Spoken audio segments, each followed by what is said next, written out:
Hello friends, तो अगर आप आज से 20 साल के बाद में अपनी रिटायरमेंट प्लानिंग कर रहे हैं और आप अगर ये चाह रहे हैं क्या कि आप अपना SWP यानी कि सिस्टमैटिक विड्रॉल प्लान के थ्रू आप अपना एक रेगुलर इनकम बनाना चाह रहे हैं 20 साल के बाद में, तब आपको SWP स्टार्ट करने के लिए 20 साल के बाद में एक लमसम अमाउंट चाहिए जो कि आप SWP के अकाउंट में आप डाल सके। उसके बाद में आप इससे मंथली अपना इनकम जनरेट कर सकते हैं।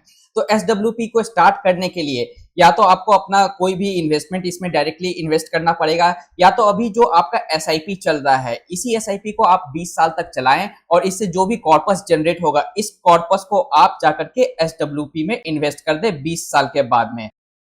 तो आज के वीडियो में हम लोग जो SIP अभी हम लोग चला रहे हैं इसको अगर हम 20 साल तक चलाएंगे और उससे जो भी कॉर्पस जनरेट होगा उसको जब हम लोग SWP में जाकर के इन्वेस्ट करेंगे तो इसके ऊपर में क्या टैक्स लगेगा और उसके ऊपर में क्या इन्फ्लेशन रेट हमारा कैरी ऑन होगा, तो इस सब चीज को आज हम लोग कैलकुलेट करके देखेंगे कि आगे के हम लोगों की रिटायरमेंट के कितने साल सही बीत सकते हैं।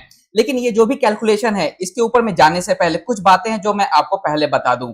तो जैसा कि मैंने कहा क्या कि हम लोग पहले SIP में इन्वेस्ट करेंगे 20 साल के लिए और हम लोग ये एक्सपेक्ट करेंगे कि 15% का हमें रिटर्न मिलेगा। उसके बाद में SIP से जो भी अमाउंट आएगा उसे हम लोग फुल्ली रिडीम कर लेंगे और उसके बाद में इसको जाकर के किसी हाइब्रिड SWP में इन्वेस्ट कर देंगे जिससे हमें 8% का रेगुलर रिटर्न आता रहेगा और इसको हम लोग मंथली फिर रिडीम करेंगे। तो यहाँ पे आप देख सकते हैं क्या कि यहाँ पे दो बार रिडेम्पशन का टॉपिक आ गया, एक यहाँ पे फुल रिडेम्पशन और एक यहाँ पे मंथली रिडेम्पशन। तो इस दोनों रिडेम्पशन के ऊपर में हम लोगों को टैक्स पे करना पड़ेगा। लेकिन हाँ, अभी के कैलकुलेशन के लिए मैंने ये किया है क्या कि मैंने जो यहाँ पे short term capital gain tax लगने वाला है इसको मैंने इग्नोर कर दिया है क्योंकि ये बहुत ही मिनिमल होगा। मैंने सिर्फ अभी के कैलकुलेशन की लॉन्ग टर्म कैपिटल गेन को मद्देनजर रखा है और साथ में जो इन्फ्लेशन है उसको मैंने यहाँ पे अपने कैलकुलेशन में करके रखा है। तो चलिए बढ़ते हैं हम लोग अपने कैलकुलेशन की ओर।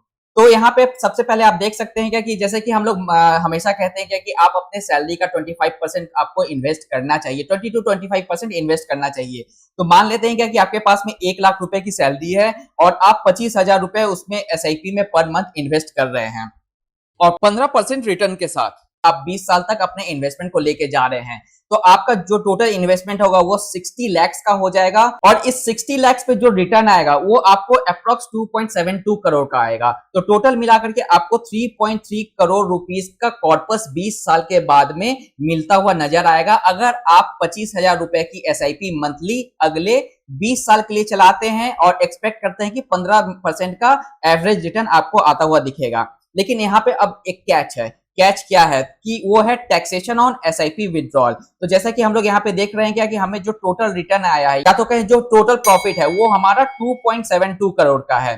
तो इसी 2.72 करोड़ पे हम लोग ने, जैसा मैंने पहले कहा है कि हम लोग शॉर्ट टर्म कैपिटल गेन बहुत ही मिनिमल होगा तो इसको हम लोग इग्नोर करके चलते हैं। लॉन्ग टर्म कैपिटल गेन जो अभी का रेट चल रहा है वो है 12.5% ओवर एंड एवर 1.25 लाख। तो अगर हम लोग इस 2.72 करोड़ के ऊपर में 12.5% का टैक्स 1.25 लाख को छोड़ करके अगर हम लोग कैलकुलेट करना चाहेंगे तो अप्रॉक्स टैक्सेबल अमाउंट हो जाएगा 2.7 करोड़ का। तो यहाँ पे 1,76,000 रुपया जो एक्स्ट्रा आ रहा है इसको मैंने यहाँ से हटा दिया है। 1.25 लाख का हम लोगों का रिलैक्सेशन है, मैंने है ना 2.25 लाख का इसे मान लिया है कि हमारा कैलकुलेशन ना थोड़ा सा इजी हो जाए, इससे कोई भी फर्क नहीं पड़ने वाला है। तो हम लोगों का टैक्सेबल अमाउंट आ जाएगा 2.7 करोड़ का और इसके ऊपर में 12.5% का जो टैक्स लगेगा तो ये आ जाएगा 34 लाख के अप्रॉक्स। तो आपका यहाँ पे जो टोटल कॉर्पस जनरेट हुआ है 3.32 करोड़ का 20 साल के बाद में जब आप इसको रिडीम करोगे तो इसके ऊपर में 34 लाख का आपको टैक्स लगेगा, यानी कि आफ्टर टैक्सेशन आपके पास में 2.98 करोड़ रुपीस आपके हाथ में आते हुए नजर आएंगे और इसी 2.98 करोड़ रुपीस को आप SWP में जाकर के इन्वेस्ट कर दोगे। तो ये हो गया पहला टैक्सेशन जो आपके SIP रिडेम्पशन के ऊपर में लगा है। अब बात करते हैं क्या कि जब हम लोग इस अमाउंट को SWP में इन्वेस्ट करने जाएंगे तो क्या होगा। तो जैसा कि पिछले टैप से हमें यहाँ पे 34 लाख का टैक्स देकर के हमें 2.98 करोड़ रुपीस यहाँ पर हाथ में आते हुए दिखे हैं। तो पहला केस हम लोग ये मान के चलते हैं क्या कि आपको है ना अभी के सिनारियो में आप सोचो, ठीक है, अभी के सिनारियो में अगर मैं आपको सारे लाइबिलिटीज से है ना रिमूव कर दूं कि आप हो और बस आपकी वाइफ है, आपके पास में कोई भी लाइबिलिटी नहीं है, कोई रेंट नहीं पे करना है, कोई लोन नहीं है, कोई EMI नहीं है। अगर इस केस में अगर आपको अभी का अपना जीवन व्यतीत करना है तो आपको 2-3 तरीके से आप जीवन अपना व्यतीत कर सकते हो। जैसे कि पहला है कि आप 30,000 रुपए में भी अभी अपना लाइफ स्पैन आराम से स्पेंड कर सकते हो, लेकिन ये आज का 30,000 है। हमारा जो ये अमाउंट निकल के आया है वो 2.98 करोड़, ये 20 साल बाद का है। तो इस 30,000 पे जो आज हम लोग कैलकुलेट करेंगे, ये 30,000 रुपए 7% का इन्फ्लेशन अगर आप लगाओगे, यही 30,000 रुपए का अप्रॉक्स वैल्यू 1.2 लाख रुपीज हो जाएगा। तो वापिस से मैं आपको बता रहा हूं कि अगर आप आज सोच रहे हो 30,000 रुपए में आप अपना जीवन अच्छे से बिता सकते हो अपनी वाइफ के साथ में विथ नो लाइबिलिटी, तो आज का 30,000 20 साल के बाद में अप्रॉक्स 1.2 लाख रुपीज का निकल के आएगा। तो अब आप क्या करोगे कि SWP से इस 1.2 लाख को आप विड्रॉ करोगे। लेकिन हाँ, जब भी आप अपने इस इन्वेस्टमेंट को विड्रॉ करोगे तो उसके ऊपर में भी long term capital gain tax लगने वाला है, ठीक है। तो अगर आपको 1.2 लाख रुपीस चाहिए तब आपको अप्रॉक्स 1.25 लाख रुपीस विड्रॉ करने पड़ेंगे, क्योंकि उसमें से 5,000 रुपया फिर आपको टैक्स भर जाना पड़ेगा। तो इस तरीके से आपको 1.25 लाख रुपीस का जरूरत होगा 20 साल के बाद में अपने जीवन को व्यतीत करने के लिए। बहुत ही एवरेज लाइफ अगर आपको स्पेंड करना है, तो वहीं पे अगर आप 50,000 रुपए मान के चलो कि नहीं आपको अच्छे से लाइफ बितानी है, अच्छे से खर्चा पानी करना है, तो आपको 50,000 रुपए अभी के समय पे चाहिए। तो ये 50,000 रुपए को अगर हम लोग 7% का इन्फ्लेशन लगाएंगे तो 20 साल के बाद में ये 50,000 रुपए का अप्रॉक्स वैल्यू हो जाएगा 1,95,000 रुपए। तो 1,95,000 रुपए आपको 20 साल के बाद में चाहिए अपने लाइफ को स्पेंड करने के लिए in comparison to 50,000 in current scenario. लेकिन हाँ, 1,95,000 रुपए जब आपको चाहिए आपके पॉकेट में, तो जाहिर सी बात है कि आप कुछ ज्यादा पैसा निकालोगे तभी तो उसके ऊपर में आप टैक्स दोगे, क्योंकि टैक्स हमारा है 12.5% का long term capital gain tax है। यहाँ पर भी 12.5% का long term capital gain tax मैंने लगा के रखा है। तो अभी जो 12.5% का long term capital gain tax है, तो मैं अप्रॉक्स वैल्यू ले रहा हूँ कि आप अगर 2.1 लाख रुपीज अगर आप विड्रॉ करोगे तो उसमें से 15,000 रुपए आपको टैक्स चला जाएगा, तो आपको 1,95,000 रुपीज आपके हाथ में निकलते हुए आएंगे। तो ये दो केस है। पहला केस है 30,000 रुपए आपको निकालना है, जिसका कि 20 साल के बाद में वैल्यू आपका 1.25 लाख हो जाएगा इंक्लूडिंग टैक्स। और अगर दूसरा केस ये है क्या कि अगर आपको अच्छा सा जीवन बिताना है, 50,000 का जीवन, 2.1 लाख रुपीज का आपको है ना कॉर्पस चाहिए इंक्लूडिंग टैक्स। तो चलिए अब हम लोग देखते हैं क्या कि अगर हम लोग 1.25 और 2.1 लाख रुपीज को अगर इस 2.98 करोड़ से विड्रॉ करते हैं तो हम लोगों का एक्सपेंडिचर आगे कितने दिन तक जा सकता है। तो अगेन यहाँ पे अगर आप देखोगे तो सबसे पहला रो है मंथ नंबर, दूसरा है ईयर नंबर, तीसरा है कौन से साल में आप अपना SWP स्टार्ट कर रहे हो। यहाँ पे विड्रॉल अमाउंट है, तो अभी का जो ये जो ग्राफ है ये 30K पर मंथ का जो एक्सेल है, तो ये 30K पर मंथ का एक्सेल है। तो मैं यहाँ पे 1.25 लाख रुपए यहाँ पे विड्रॉ कर रहा हूँ। लेकिन अगेन यहाँ पे एक कैच और है, आज आप मान लो क्या कि 30,000 रुपए में आप अपना जो भी एक्सपेंडिचर है वो आप कर सकते हो, लेकिन हर साल 7% का जो इन्फ्लेशन है वो हमेशा लगता हुआ नजर आ रहा है। इसलिए मैंने क्या किया है, यहाँ पे जो भी विड्रॉल अमाउंट है उस विड्रॉल अमाउंट पे 7% का इन्फ्लेशन यहाँ पे डाल के रख दिया है। तो आप यहाँ पे देख सकते हो क्या अगस्त 2045 में अगर मुझे 1.25 लाख रुपए की जरूरत है, तो अगस्त 46 में मुझे 1,34,000 रुपए का रिक्वायरमेंट होगा, क्योंकि इसके बीच में मैंने 7% का यहाँ पर भी इन्फ्लेशन डाल दिया है। क्योंकि हर साल ये धीरे धीरे इन्फ्लेशन बढ़ेगा, तो आपको जो रिक्वायरमेंट है उसी के हिसाब से आपको अपना अमाउंट फेच करना पड़ेगा।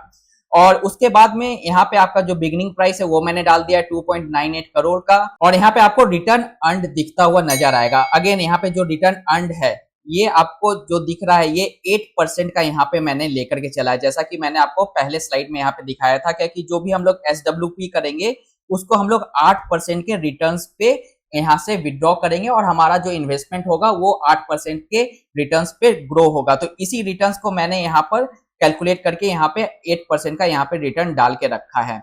तो इस तरीके से आप हर महीने 7% का इन्फ्लेशन लेकर के अपना जो है सो पैसा आगे बढ़ाते जाओगे, निकालते जाओगे, और फाइनली जब आप 30,000 रुपए यानी कि 1.25 लाख रुपए 20 साल के बाद की जो वैल्यू है इसको अगर आप निकालते हो तो आप यहाँ पे देख सकते हो कि आप कितना साल तक आप इसे निकाल सकते हो। तो आप अप्रॉक्स 22 साल तक अपने इस पैसे को निकाल सकते हो। तो 2.98 करोड़ रुपीस का जो कॉर्पस था, ठीक है, इसको अभी के समय में हम लोग 30,000 रुपए के हिसाब से अगर खर्चा करेंगे तो उस समय का 1.25 लाख रुपए होगा। तो ये जो अमाउंट है आपका सिर्फ 22 साल तक ही चलेगा। तो बहुत जगह बहुत कोई क्लेम करते हैं कि आप 20 साल तक निकाल लेना पैसा, उसके बाद भी आपको 5 करोड़ रुपए बच जाएगा। तो ऐसा कुछ नहीं है दोस्तों, आपको हर जगह अपना इन्फ्लेशन और अपना टैक्सेशन को दिमाग में रखना है। उसी तरीके से अगर आप 50,000 रुपए निकालते हो तो अगेन 50,000 रुपए निकालते हो तो 50,000 की 20 साल के बाद की वैल्यू मैंने कितनी निकाली थी, 2,10,000 रुपए इंक्लूडिंग टैक्स। ठीक है, तो इस 2,10,000 रुपए को अगर आप निकालते हो तो ये 2,10,000 रुपए निकालते निकालते आपका 12 साल 0.67 यानी कि 12-13 साल में आपका पैसा खत्म हो जाएगा। तो इस तरीके से आप यहाँ पे देख सकते हैं कि आप 30,000 50,000 अभी के हिसाब से अगर आप पैसा निकालना शुरू करेंगे 20 साल के बाद में, और 25,000 रुपए का अगर आप अपना इन्वेस्टमेंट लेके चलेंगे अभी के हिसाब से एसआईपी का, अगेन यहाँ पे एक और कैच है कि अभी जो मैंने लॉन्ग टर्म कैपिटल गेन है वो सिर्फ 12.5% का long term capital gain tax यहाँ पर कैलकुलेट किया है, लेकिन ये 12.5% हो सकता है कि 20 साल के बाद में आपको 20% का हो जाए। अगर ये 20% का हो जाएगा तो हम लोग जो 50,000 रुपए के हिसाब से जो चल रहे हैं और 12 साल का हमारा जो निकल के आ रहा है, तो ये है ना आराम से ये 12 साल रिड्यूस होकर के आपको 10 साल का ही हो जाएगा अगर ये long term capital gain tax increase होता है तो। इसलिए अभी के बेसिस पे ठीक है 10 से 15 साल आपका है ना अमाउंट चल जाएगा, लेकिन फ्यूचर में हमें पता है कि टैक्सेशन बहुत ही लगने वाला है। तो इससे बचने के लिए हमें क्या करना है, तो इससे बचने के लिए आपको स्टेप अप एसआईपी लेके चलाना है, जिससे कि आपका है ना हर साल जो इन्वेस्टमेंट है वो बढ़ता जाए। और स्टेप अप एसआईपी के कैलकुलेशन को भी मैं आपको नेक्स्ट वीडियो में प्रेजेंट करूंगा। और मैंने जहां तक अभी कैलकुलेशन किया, अगर आप स्टेप अप एसआईपी करते हो हर साल 10% का, ठीक है, तो हर साल अगर 10% का आप स्टेप अप करते हो तो आप ऑन एन एवरेज अगर 50,000 रुपए अभी के हिसाब से लेके चलो, जो कि उस समय तक 2.1 लाख रुपीस का जो लमसम निकल के आएगा, तो इस 50,000 और 2.1 लाख के बेसिस पे आप 20 साल तक फिर से अपने जो भी कॉर्पस हो उसको चला सकते हो। तो प्लीज स्टेप अप एसआईपी के साथ में जाएं। और ये पर्टिकुलर वीडियो में आप समझ सकते हैं क्या कि जो भी कहा जाता है एक्चुअली, जो कि हमें भ्रमित किया जाता है क्या कि आप अपना एसआईपी चलाओ 20 साल के बाद में आप आराम से पैसा निकाल सकते हो और आपके पास में 2-3 करोड़ रुपए आपके बाल बच्चे के लिए बच जाएंगे, तो ये सब बस छोटी बातें हैं। तो दोस्तों आशा करता हूं आज का वीडियो आपको पसंद आया होगा। इसी तरीके के एजुकेशनल और इन्फॉर्मेटिव वीडियोस के लिए हमारे साथ में जुड़े रहें। मिलते हैं दोस्तों आपसे अगली वीडियो में, तब तक के लिए दोस्तों खुश रहें, स्वस्थ रहें एंड कीप इन्वेस्टिंग। जय हिंद।